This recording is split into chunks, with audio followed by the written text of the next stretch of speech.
अयूब बाब नंबर 21। अयूब, बहुत दफ़ा बेदीनों को सज़ा नहीं मिलती। फिर अयूब ने जवाब में कहा, ध्यान से मेरे अल्फाज सुनो, यही करने से मुझे तसल्ली दो। जब तक मैं अपनी बात पेश न करूं, मुझे बर्दाश्त करो। इसके बाद अगर चाहो तो मेरा मजाक उड़ाओ। क्या मैं किसी इंसान से एहतिजाज कर रहा हूँ? हरगिज़ नहीं। तो फिर क्या अजब कि मेरी रूह इतनी तंग आ गई है। मुझ पर नज़र डालो तो तुम्हारे रोंगटे खड़े हो जाएंगे और तुम हैरानी से अपना हाथ मुंह पर रखोगे। जब कभी मुझे वो ख्याल याद आता है जो मैं पेश करना चाहता हूँ तो मैं दहशतज़दा हो जाता हूँ। मेरे जिस्म पर थरथराहट तारी हो जाती है। ख्याल यह है कि बेदीन क्यों जीते रहते हैं। न सिर्फ वो उम्र रसीदा हो जाते बल्कि उनकी ताकत बढ़ती रहती है। उनके बच्चे उनके सामने कायम हो जाते, उनकी औलाद उनकी आंखों के सामने मजबूत हो जाती है। उनके घर महफूज हैं, न कोई चीज़ उन्हें डराती, न खुदा की सज़ा उन पर नाजिल होती है। उनका सांड नस्ल बढ़ाने में कभी नाकाम नहीं होता। उनकी गाय वक्त पर जन्म देती और उसके बच्चे कभी ज़ाया नहीं होते। वह अपने बच्चों को बाहर खेलने के लिए भेजते हैं तो वो भेड़ बकरियों के रेवड़ की तरह घर से निकलते हैं। उनके लड़के कूदते फांदते नजर आते हैं। वो दफ और सरूद बजाकर गीत गाते और बांसुरी की सुरीली आवाज निकालकर अपना दिल बहलाते हैं। उनकी जिंदगी खुशहाल रहती है। वो हर दिन से पूरा लुत्फ उठाते और आखिरकार बड़े सुकून से पाताल में उतर जाते हैं। और ये वो लोग हैं जो खुदा से कहते हैं, हमसे दूर हो जा, हम तेरी राहों को जानना नहीं चाहते। कादिर मुतलक कौन है? क्या हम उसकी खिदमत करें? उससे दुआ करने से हमें क्या फ़ायदा होगा? क्या उनकी खुशहाली उनके अपने हाथ में नहीं होती? क्या बेदिनों के मंसूबे खुदा से दूर नहीं रहते? ऐसा लगता है कि बेदिनों का चिराग कभी नहीं बुझता। क्या उन पर कभी मुसीबत आती है?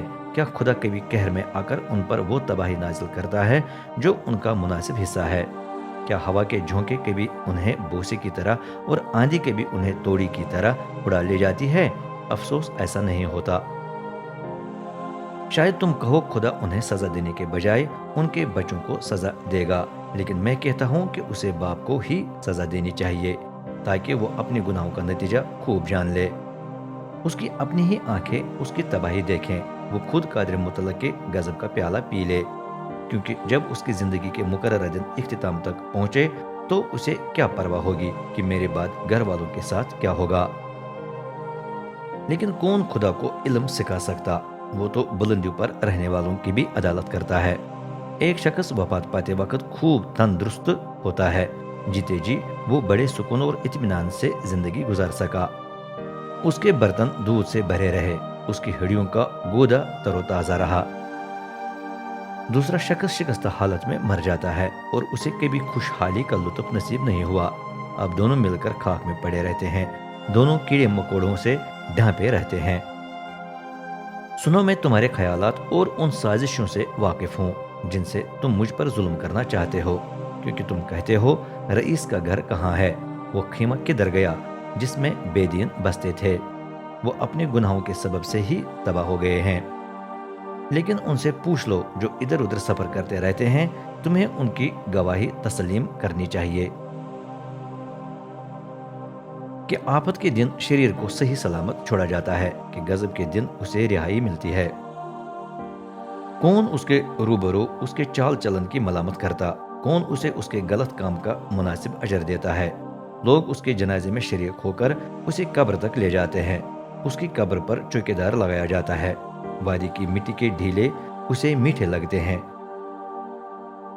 जनाजे के पीछे पीछे तमाम दुनिया उसके आगे आगे अनगिनत हुजूम चलता है। चनाच तुम मुझे इब्स बातों से क्यों तसली दे रहे हो? तुम्हारे जवाबों में तुम्हारी बेवफाई ही नजर आती है।